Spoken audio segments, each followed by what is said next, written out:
يا أيها الذين آمنوا اتقوا الله حق تقاته ولا تموتن إلا وأنتم مسلمون. يا أيها الناس اتقوا ربكم الذي خلقكم من نفس واحدة خلق منها زوجها وبث منهما رجالا كثيرا ونساء واتقوا الله الذي تساءلون به والأرحام إن الله كان عليكم رقيبا. يا أيها الذين آمنوا اتقوا الله وقولوا قولا سديدا يصلح لكم أعمالكم ويغفر لكم ذنوبكم ومن يطع الله ورسوله فقد فاز فوزا عظيما. أما بعد فإن أصدق الحديث كتاب الله عز وجل وخير هدي رسوله صلى الله عليه وسلم وشر الأمور محدثاتها وكل محدثة بدعة وكل بدعة ضلالة وكل ضلالة في النار.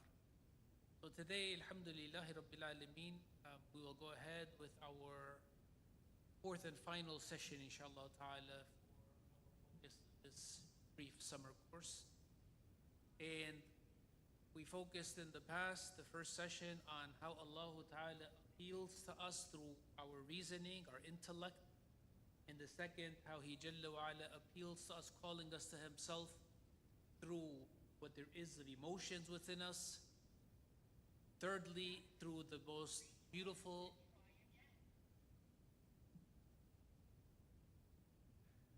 inimitable style of the Quran and its beauty and expression and power.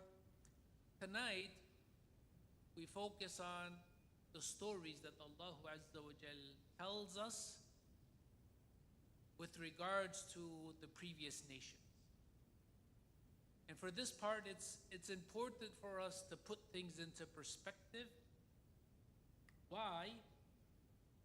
Because I think all too often Muslims, we love stories. And it's not just Muslims, it's actually human beings. Whether you're talking to or looking at a Christian pastor, a Muslim sheikh, or whoever, storytelling is something, mashallah, we love. Tell us a good story and we'll sit there and we'll listen. But we take it as entertainment. Cold water. Cold.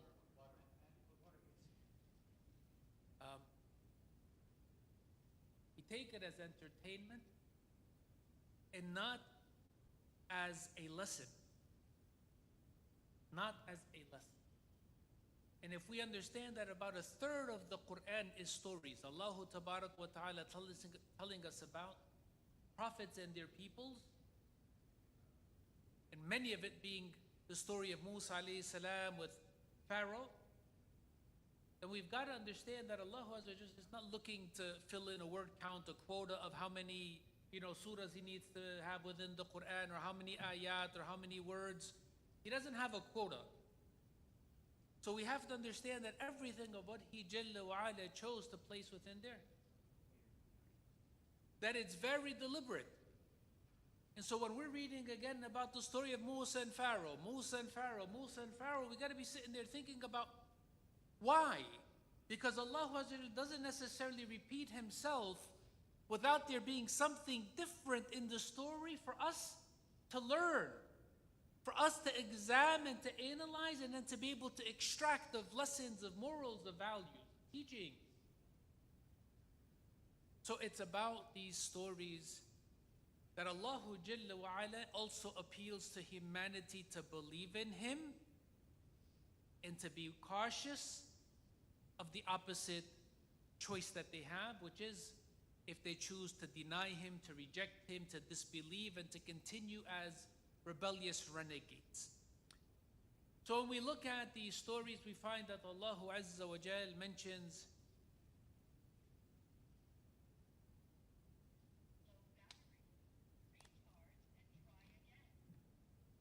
at the vacuum. about 25 or 28 prophets. And how many times that they're all mentioned throughout the Quran. But here we have one example where Allah Azza wa Jal in Surah Al-Fajr and Juz'i Amma, which probably all of us have memorized. In Surah Al-Fajr, Allah Ta'ala says, أَلَمْ تَرَ كَيْفَ فَعَلَ رَبُّكَ بِعَادٍ. And if you can recall, he's asking first and foremost, who? Who do you think he's talking to? Subhanahu wa ta'ala.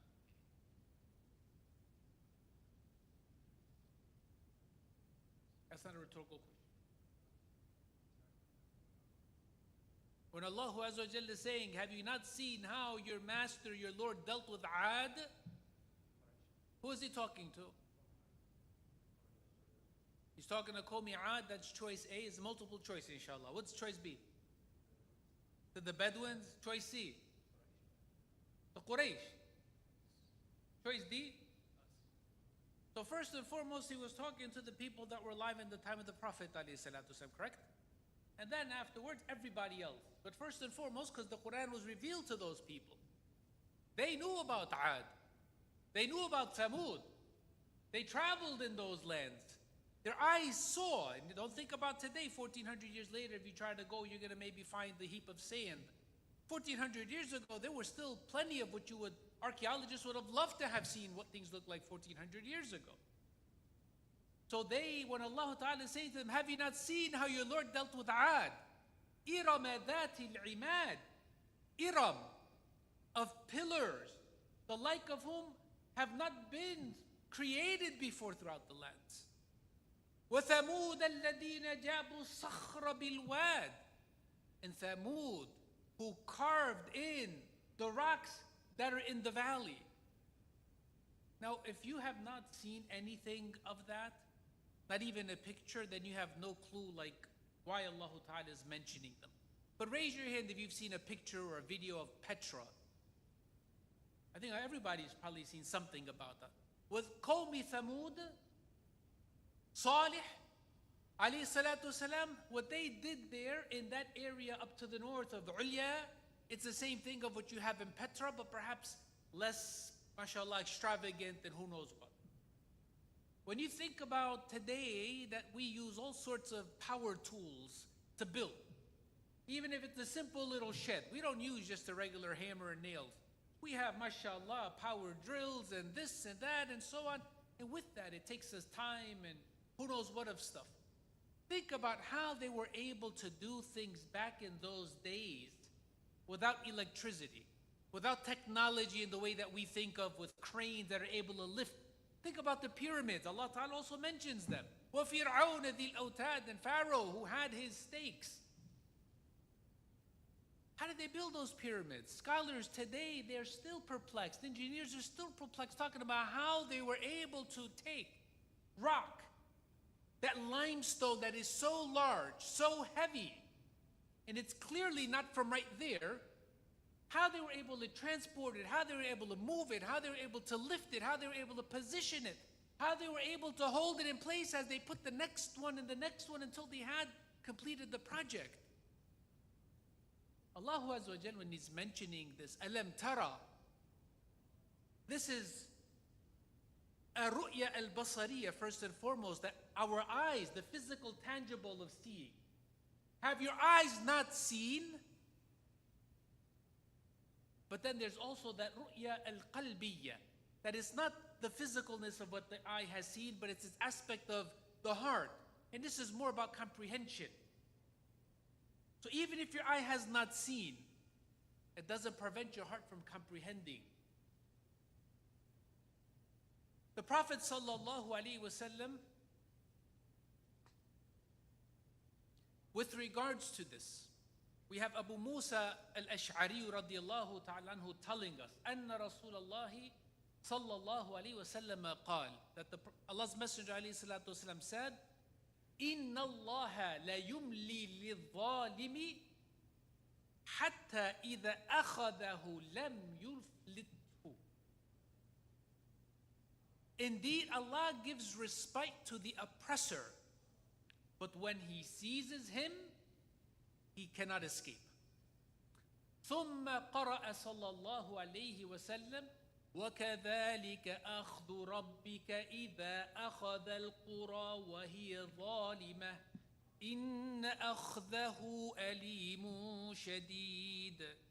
And this is how your Lord seizes when he seizes a town or towns or cities while they are in a state of oppression. Indeed, he seizes them with might and with strength, with pain, helping us to understand something. So when Allah Azza wa Jal is telling us about the people of Ad, the people of Thamud, the people of Pharaoh, it's not that Allah Azza wa Jal is anti-Arab or he's anti-Bedouin or he's against a particular race. This is very important because some folks, especially those who are not Muslims, whether they're Orientalists or otherwise, they will say certain things based on how many times Allah Ta'ala mentions Banu Israel, the Hebrews. They say, you see, Muhammad sallallahu alayhi wa sallam, the Muslims, anti-Semitism is inherent within their book. That's the epitome of ignorance. The epitome of ignorance from so many ways. One is because Arabs are Semites. Semites linguistically are talking about those who are the descendants of Sam. Who is Sam? Sam is that son of Nuh, of Noah alayhi salatu wasalam. Arabs, Jews, Ethiopians, other groups that Allah only knows even better, they are all from those descendants of Sam. They're all Semites. So to be anti-Semite, to be against your own self, I mean, that's something that's incomprehensible, even though they will say those types of things. Secondly, Allah Azza wa Jal does not have a preferred people in that He is racist against another people. Allah Ta'ala created us all. In the same way that He has created us as human beings from everything, of the whitest to the blackest and everything in between, He's the one who's created everything that exists on this earth and beyond it of what we know and don't know. So Allah Azza wa Jal does not have that sense of preferring a color or a race, even though some of our scholars have said that the Arabs have been given a special honor and status. Yes, if we look at the finality of prophethood and the Quran being in Arabic and so on, yes. But to think as if that the Arabs are some special blood and special who knows what, that everybody else is less than them because they're not Arab? No, not at all. Because you have Arabs that are Muslims and Arabs that are not Muslim. You have Arabs that are righteous and Arabs that are less than righteous. So it's got nothing to do with that. But it's got everything to do with what Allah Ta'ala is focusing on when He's mentioning these people. And the Prophet ﷺ, he's giving us what the reason is. Because we may look at the civilization, and this is where Allah Ta'ala is calling our attention to those civilizations. التي لم يخلق مثلها في البلاد, the likes of which there is nothing else created like it throughout the land. I mean, imagine some of us, maybe the first time we've ever been to some place that was very impressive. Modern days, today, these days, it's to go to Dubai. Right? Even non-Muslims are going to Dubai as a destination spot because everything of what they do is supposed to shock and awe. The tallest building in the world, the fastest elevators in the world. You have an indoor ski slope. You have a building that you can scuba dive underground, however many floors. All of these things that you're looking at saying, wow, like, Allahu Akbar. And I'm not picking on Dubai, so don't misunderstand me. When Allah Ta'ala is mentioning these folks of Ad and Thamud, and it's because when folks passed by their countries and saw what they had done with their hands, they were shocked and awed. Pharaoh, the same thing. But Allah Ta'ala is telling us that don't let these material things be something that delude you. Why? Because even though they may have excelled and been so successful in some of these material types of things, if at their heart and their core they have become oppressive, then it's only a matter of time. How much time? That's for Allah to decide, not you or me or anybody else, for Allah Azza wa Jal to decide. This is why the Prophet ﷺ said in that hadith that's in Al-Bukhari Muslim, indeed, Allah Azza wa Jal gives respite to the zalim. He doesn't right away swallow them up with the earth. Right away, send down fire, cause volcanoes and you name it, of this, that, and forest fires and floods. And he doesn't right away just destroy them like that. And that's something that for us is hard to understand, because we want action like right away. We see, for example, what, let's say, the Hindus in India are doing and whatnot, and we see what the Israelis are doing, and we see what so-and-so is doing. If it was left to you and I, we would have probably instantaneously, I don't know, zapped them or something. Allahu Rabbul Alameen is not a human. He does not have the emotions in the way that we are. And out of his patience and mercies that he gives everybody more than enough times to repent, because that's how serious Jahannam is, hell is. We're thinking about it just here in this life. Allah Ta'ala knows the severity of what hell is. So much so that even that murderer, that rapist, that thief, that most horrible criminal, that Allah is still giving them an opportunity after opportunity to set themselves straight, so that they will die with Iman, even though they may still be committing major sins. That they would die as a believer having faith, because we know that there's always going to be that chance for that person to ultimately, in the end, go to paradise. But when they die in a state of disbelief, having rejected Allah, or even worse, waging war against Allah Rabbul Alameen. We know what happened with Pharaoh. We know what Allah Azza wa Jal did. The Prophet ﷺ tells us that at that moment when he says, "Amantu billadhi amanat bihi banu Israel," while he's drowning, he is uttering that statement. You and I wouldn't have been able to hear and understand intelligibly what he's saying. Why? Because have you ever tried speaking underwater? Anybody? I'm sure you have, right? Whether it's even in the bathtub or a swimming pool or something. Well, here's bubbles. You have no idea what that is. Allah Ta'ala is telling us what Pharaoh said. The Prophet ﷺ told us that Allah Rabbul Alameen did not accept it of him. Al-an وَقَدْ عَصَيْتَ قَبْلُ. Now, at the moment of death, it's not accepted. That Allah Azza wa Jal had Jibreel stuff his mouth with mud.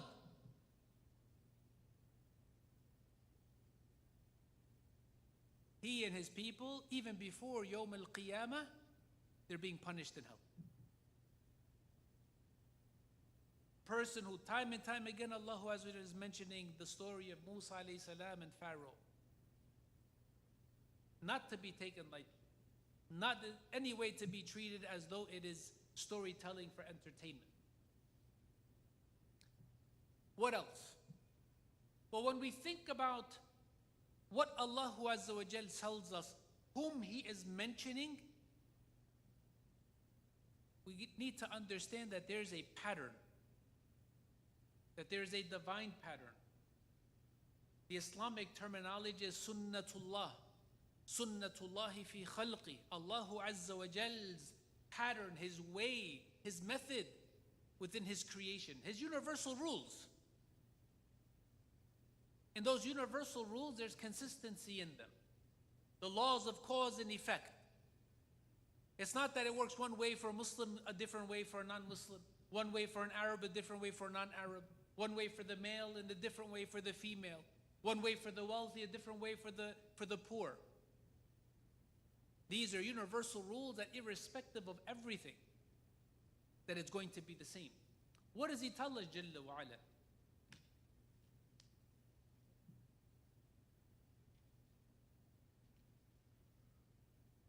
In Surah Ali Imran, Allah Azza wa Jalla says, قَدْ خَلَتْ مِن قَبْلِكُمْ سُنَنٌ فَسِيرُوا فِي الْأَرْضِ. Many ways of life have passed before you. Does it stop there? Does He Jalla wa Ala end it there? No. What does He say? فَانظُرُوا كَيْفَ كَانَ عَاقِبَةُ الْمُكَذِّبِينَ. Because this is a pattern, look at the outcome of those who rejected the truth, those who denied their prophets and messengers, and thereby denying Allah, rejecting Allah subhanahu. So it's about observing and analyzing what you see as you're living life, and recognize there is a divine pattern, especially in what Allah is telling us in the Quran. Every single story within the Quran, you're going to realize that in its simplest form is that these were a people whom Allah sent to them or selected from among them, the best of people, who was their prophet, their messenger, with miracles, with goodness, never asking from them anything to make them a king and to give them their wealth and so on. None of that. Asking them to believe and to live righteously and to refrain from and abstain from the major sins that they were committing.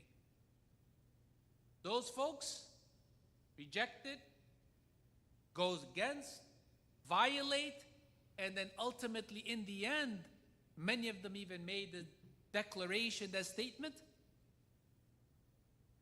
let Allah Ta'ala punish us if what you say is real. To that level of brazen rebelliousness, where they're going to literally say, oh yeah, go ahead and punish me if X, Y, Z. In this hadith that is also in Al-Bukhari and Muslim, Abdullah ibn Umar radiallahu ta'ala anhuma says that Rasulullah sallallahu alayhi wa sallam said, رأيت في المنام أني أهز بسيف فانقطع صدره فإذا هو ما أصيب من المؤمنين يوم أحد ثم هززته أخرى فعاد أحسن ما كان فإذا هو ما جاء الله به من الفتح واجتماع المؤمنين. Abdullah ibn Umar radiallahu ta'ala anhuma tells us that Allah's Messenger alayhi salatu wasalam said, I saw in my dream. And we know that the Prophet alayhi salatu wasalam's dreams, like all prophets' dreams, is a part of revelation. And for him, he sallallahu alayhi wasallam knew what his dream meant, and he interpreted dreams.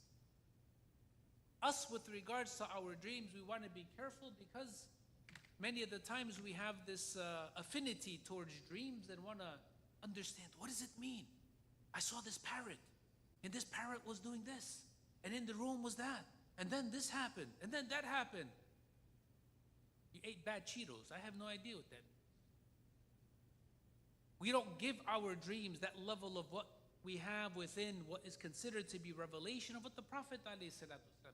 But not only that, he taught us sallallahu alayhi wa sallam, when you see a good dream, it's from Allah Azza wa Jal. And only tell it to the people that you know care about you. And if it's a bad dream, know that it's from shaitan. Spit 3 times on your left side saying, A'udhu billahi minash shaitanir rajeem, and forget about it. Say nothing of it to anyone. This is guidance from him. And it's important that we do this. Because again, we don't necessarily follow this prophetic guidance. He said, I saw in my dream that I am holding and shaking a sword. In that the sword, it's split in half. And he understood this, saying, this is what happened the day of Uhud, when the believers, when they suffered. He goes, then I was shaking it again another time, and I saw it being the most beautiful that it ever was.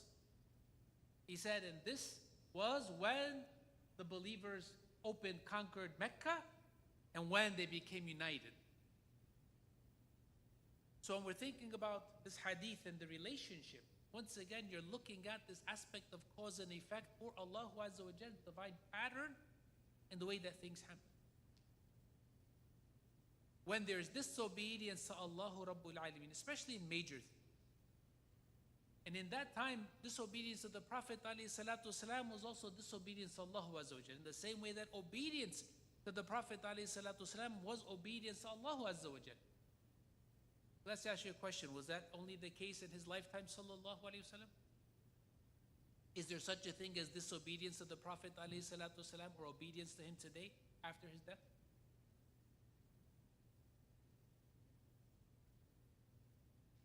Who says yes? Raise your hand. Who says no? Raise your hand. Who says I don't know? Raise your hand. It's got to be one of them. So it's the first that, yeah. You may say, how? How can you, after his death, he's no longer alive, he's not there, etc.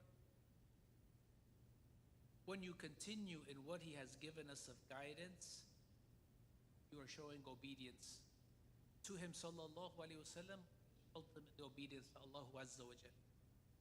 And the opposite is also.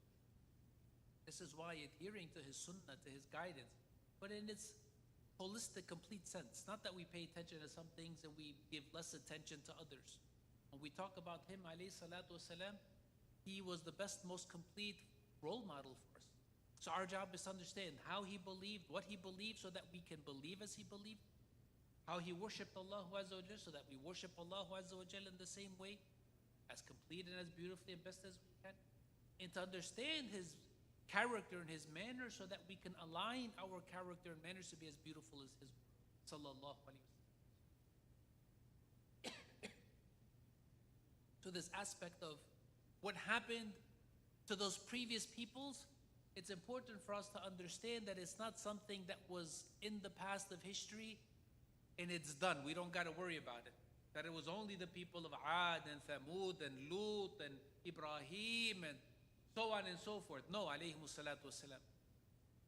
The divine pattern is true even today.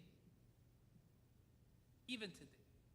So when the Prophet alayhi salatu wasalam was talking about what happened with regards to this sword and how it was Uhud and what happened of the believers and how they were so badly afflicted, think about our communities. Think about even our families today, how much suffering there is at the level of family. Between husband and wife, parents and children, siblings with each other. Yani subhanallah. Subhanallah. Unbelievable. And it's not because we don't know better. We should know better. And if we don't know better, then the solution is easy because alhamdulillah, knowledge is available, accessible. There's no, there's no barriers. We think about 1 billion, mashallah, however many Muslims we are. And yet when we look at how horrible our situation is, it's not just what's happening in India with the Hindus or in Palestine with the Israelis, that's not the case. Look at what happened since the time of Arab Spring, before Arab Spring, after Arab Spring. We hear about, for example, in Sudan. What's happening in Sudan? Who's doing that? Is it the Hindus? Is it the Israelis? Is it the Buddhists? No, it's Muslims against Muslims. So we see what is happening at the level of Muslim to Muslim.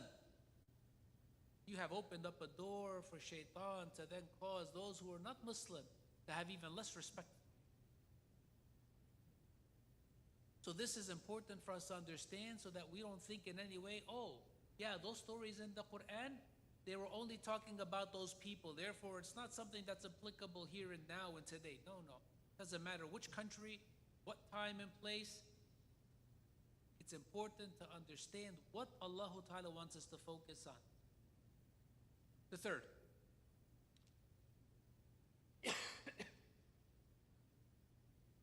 Allah Azza wa Jal mentions, وَمَا كَانَ رَبُّكَ مُهْلِكَ الْقُرَىٰ. And Allah will not destroy a city or a town or a village, a people. This is what's called adatu shart. He's giving us a conditional statement and then he's going to give us the response to complete that condition. Meaning that Allah will not do this except if. So what is the exception? What is the if? حَتَّى يَبْعَثَ فِي أُمِّهَا رَسُولًا, until he sends to them a messenger. And what does that messenger do? يَتْلُو عَلَيْهِمْ آيَاتِنَا. That messenger is going to recite to them, is going to reveal to them, is going to manifest to them Allahu Azza wa Jall's miraculous signs. وَمَا كُنَّا مُهْلِكِي الْقُرَىٰ إِلَّا وَأَهْلُهَا ظَالِمُونَ. Allah Azza wa Jalla is saying very clearly, in that we are not the destroyers of a town, except that its people are zalimun, that they have committed oppression and injustice, cruelty, to the level that Allah Ta'ala, whatever that threshold is, He says, that's it, enough, it's done. What is the greatest dhulm that takes place, ahbab? What is the greatest dhulm? What is the worst form of oppression and injustice?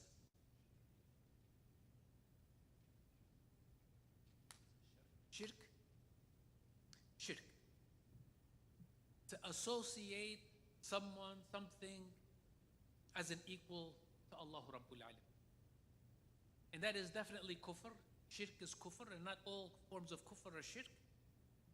Shirk is the worst form of kufr, it is the worst sin. Believe it or not, many of folks, they don't understand that, they find that hard to believe. They say, why? What am I doing with God that if, the worst is the one who's the rapist and the murderer and the torturer and this and that? Oh yeah, those people are absolutely horrible. But for a person to reject the one true creator, maintainer of his creation, and to take from creation that which is in and of itself imperfect, dependent, and to raise it up and elevate it up to the level of being the creator, the perfect, the sublime, and to give it rights that are Allah's and only Allah's, most of the time we still can't understand that as human beings. But if in one we bring an example that is a personal one, then we can identify a little bit better. Imagine in the case of a couple, husband and wife, or in the world out there where they look at couples as not having to be husband and wife. For somebody who's still something sound as far as mind and heart, if you were to tell them, or even bring it a step even closer, parents and their children, there's an unspoken understanding that parents have some expectation from their children. Imagine, this is part of that discourse, that debate with those folks. Imagine that your child, instead of acknowledging you as their right parent of mother, father, and giving you what you would deserve of care and of respect and of, consideration and support and whatever it is, that they were to go ahead and just go to the next door neighbor. And you try telling them, son, daughter, that's our neighbor. I'm your father, I'm your mother, And they look at you and say, no. You're just Joe. You're whatever they can. No, you're living in this house. I've raised you. I've given you. Anyone with a sound mind or heart is going to say, yeah, there's something wrong with that person. That child, maybe they need some counseling. Maybe there's a little, who knows what. There's something off. We can acknowledge this with human beings. But yet with regards to the one that is completely perfect, the one that there's no comparison to. When we do that with regards to Allah Azza wa Jalla, or when a human does that with regards to Allah Ta'ala, when they commit shirk, we're supposed to brush it off as though it's nothing and say that, oh, that's no big deal. Well, Allah Ta'ala does not say that it's no big deal. He declares it the worst of sins. And this is why that within the Bible itself, it's true. The first commandment is the greatest commandment. And this is within the Old Testament, or the Hebrew Testament as they call it, to know that the Lord your God is one, that you shall take no other gods before you, besides Him, not of anything in heaven above, on the earth below, the waters beneath. You shall not bow down to them. Yani, Tawheed 101. Monotheism at its most fundamental form. And I forget where it was exactly that verse, but in one of the two locations, I think is Deuteronomy, maybe Genesis, I don't remember.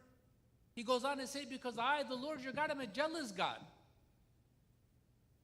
punishing the progeny of those who hate me to the 10th generation. in showing love to those who love me. Subhanallah. So this is something that we want to understand. Dhulm, the worst form of dhulm is this aspect of Alaikum salam wa rahmatullahi wa barakatuh, of kufr, which is the epitomized in shirk. Epitomized in shirk. When we tie it back into what was talked about in that first night of our rationale, our intelligence, Allah Ta'ala created us as being intelligent human beings. You'll find that in all of the cases, even throughout the Quran of what we're told, those folks will say, oh no, we don't really believe in them as gods, but they're like our middlemen, they're our agents, they're intermediaries. You go ahead and look at, for example, a Buddhist, the Hindu, or whoever it is, the Christian, and ask them about their Buddha or their statues or their crosses, etc. They say, oh no, this is just just like to represent God.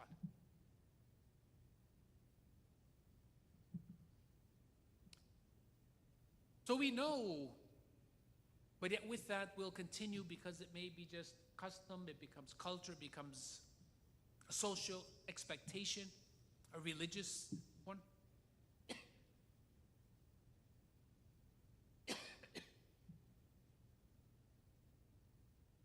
And Allah's Messenger alayhi salatu wasalam, and we'll conclude with this, in this hadith that is also in Bukhari and Muslim, he said, لَتَرْكَبُنَّ سُنَنَ الَّذِينَ قَبْلَكُمْ, because you are going to follow the same patterns, the same ways of the people who came before you. شِبْرًا بِشِبْرٍ, handspan by handspan, ذِرَاعًا بِذِرَاعٍ, arm's length by arm's length. حَتَّى إِذَا دَخَلُوا جُحْرَ ضَبٍّ لَدَخَلْتُمْ, so much so that even if they entered into the hole of a lizard, you're going to follow them into it. قَالُوا الْيَهُودُ وَالنَّصَارَى, they asked him sallallahu alayhi wasallam, is it the Jews and the Christians? He sallallahu alayhi wasallam responded, فَمَنْ, who else? Who else? When you think about the example, and he's using in the Arabic language emphasis and to confirm with certainty, lam at-tawqid and the noon al-mushaddada li-tawqid, at the beginning of the verb and at the end of it, two assertions or two verifications, two like proofs to say you are certainly going to follow them. You're going to follow them in small things, shibran bi shibr, handspan, wa dhira', and the bigger things too. Not just in the small things. You're going to follow them in big and small, in whatever it is. And you're going to follow them recklessly, blindly, against your better judgment, against so much so that if they're going to do something destructive and enter into the hole of a lizard, you would follow right behind them. Somebody may say, why the example of a lizard hole and follow? Well, he's using examples that were familiar to them. Right? If you were to talk to them about the giraffe, they'll be like, I don't know anything about a giraffe. They may not get the example. Like if somebody were to come and talk to you for Jum'ah and sit there and talk and mention, ants and how the ant colony, and you're like, I don't know anything about ant colony. This aspect of how examples are used, examples need to be relevant. The only way they're going to be relevant if it's going to be contextual. Arabs, they ate lizards. They hunted lizards. But part of what they also understood is that hunting lizards is what? Is it fun? Maybe it's fun. Is it dangerous? It's dangerous. Why is it dangerous? Why is it dangerous, ahbab?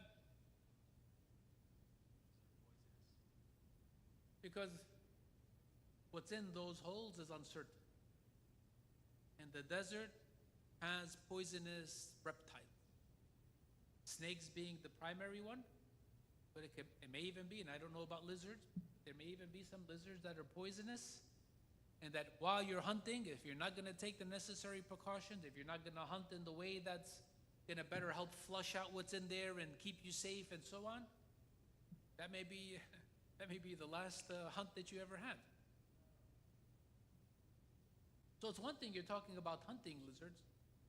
It's another thing now you're trying to stick your head in that hole. You're trying to go in there. If you were to see some buffoon do that, you would be thinking, this guy's crazy. This person's lost their mind that they're trying to go in that hole. Well, if they've lost their mind, what are you doing losing your mind? Prophet ﷺ is telling us we're going to lose our minds. We are going to be no different, behaving as reckless as those folks. And this is what happens when we have an inferiority complex. When we look at what these people have of material things and we think that they are better.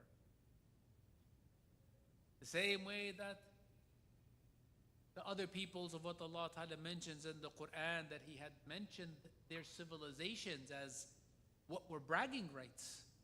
Well, that's the case today. You go to your first world countries, you see, mashallah, infrastructure, you see all these things. You go back home to most of our countries, you find dirt roads, you find raw sewage, you find, and we think like, oh man, you know. Ultimately, the false logic leads you to believe, to say, they have to be upon the truth because look at the results and we've got to be on falsehood. And therefore, what happens? People start believing as they do and following the ways that they have. Whereas, in fact, what should be happening is that within our countries, the same way within our homes and within our communities here, we need to model the beauty of what Islam is.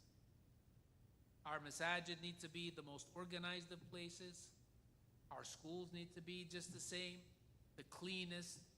We need to be the most respectful, the most courteous. These are the places that we're supposed to shine. And when we can get that right in our homes, in our communities, our countries would be in the positions of being leaders in the world as opposed to being beggars. We have the highest rates of illiteracy, the highest rates of poverty, you name it. And that shouldn't be the case. Because we know that there's no lack of natural resources in the Muslim world, mashallah. Plenty. Nobody should ever go hungry. But when we see what looks to us that these guys are successful, they must be upon something that is correct. We're unsuccessful, therefore we must be upon that which is false. We end up following them, being like them. And it only takes a generation before it becomes an aspect of our ideology, our beliefs. We don't look at, we don't study, we don't really comprehend the Muslim experience in America or in Europe. Muslims don't forget about it and think that, it's just the immigrant who came just yesterday or a decade ago or 3 decades ago or 5 decades ago. You have Muslims that have been here from the time of slaves that were brought in centuries ago. What has happened? The environment is so strong that it only takes a generation, 2 at max, for those folks to lose their identity. When you think about even in the way that we're currently doing things, there's trends. When you look at what are the preferred names that Muslims want to use for their children that are being born, for example, here, they find a name that can very easily be an American name. So what's the number 1 name for our girls? Sarah. We said, but that's a Muslim. Yes, mashallah, it is a Muslim name. But Sarah or Sarah, depending on however we pronounce it, he's Sarah. And so on and so forth. So what the Prophet ﷺ is warning us about, we should never take lightly. Part of our problem is that we do not see the inherent value of each other. We have issues of racism amongst us. Whether it's the Arabs thinking they're better than the non-Arabs, the Desis thinking they're better than everybody else, and even in between that, there's stratifications. Egyptians are number 1, right? But then the Khalijis think they're number 1 and treat everybody else as though they're like this or that. Divide and conquer. Shaitan has used divide and conquer, and he continues. So much so that even if we all say Pakistan is number one, but are you from North Pakistan or from South? Are you from the mountains or the valleys? From the east or the west? From this side of the street or that? Does your address end with an odd number or an even number? Shaitan will not leave anything except that. He is going to look to divide and destroy. We look at ourselves and we feel like, oh, 1 billion Muslims?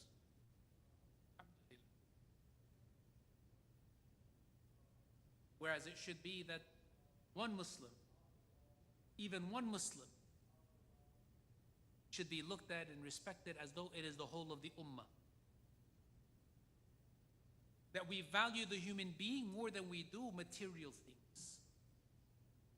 When we truly understand how the Prophet ﷺ was, we realize that he did not value dunya. He didn't. Ghazwat Hunayn, when they collected the ghanima, the spoils of war, and one of the leaders from Hawazin, who came and said, "Oh Messenger, if I become a Muslim, what do I get? What is that going to benefit me?" Prophet ﷺ said, "It'll save you from hell and enter you into paradise." He said, "I believe." Prophet ﷺ said, "Go in that valley, whatever there is of sheep and stuff, take what you want too." I was like, "Really?" Like, yeah. He went, he took. And he's looking back over his shoulder. Hey, they're not coming to collect it. Like, this is real. What does he do? He goes back to his people, says, "Hey, become Muslim. Become Muslim because Muhammad is so generous. He gives away wealth. He does not have fear of poverty." How are we today? Allahu Akbar. We saw with Arab Spring, right? How many of those leaders had billions, double-digit billions? They couldn't spend it if they tried, while their people are living off $1 a day, starving to death. But it's easy to point the fingers at the leaders and say, those leaders. But if we look at ourselves, how are we? How are we? Are we really like the Prophet ﷺ? If our spouses were to talk about us, our children were to talk about us, would they say, yes, the husband is mashallah like Rasulullah sallallahu alaihi wasallam? My father, my mother, mashallah, they are so much. Or would it be something else? So ahbab, these stories of what Allah Ta'ala tells us, we really want to pay attention to make sure that we focus on ourselves, because we may not have any control with regards to what's happening outside of ourselves. Let's do the best that we can to make sure that we take heed from those Quranic stories, as well as from what the Prophet ﷺ tells us. Because whatever it is that has been mentioned in the morals of those stories, we learn them, inshallah, we're going to be successful in this life, but most importantly on the day that we go back to Allah Rabbul Alameen, and that begins from the moment of death. But if it's other than that, then Allah Ta'ala forgive us and protect us, because game is over. Life is over. And so we ask Allah Jalla wa Ala that He truly help us to take heed from all that there are of these stories, to learn what there are of teachings, and to help us to put them into the best of practice within our lives, then within our families and community. إنه ولي ذلك القادر عليه وصلى الله وسلم وبارك على النبي. Any questions? Going once, going twice. Have a good night. Wassalamu alaikum wa rahmatullahi.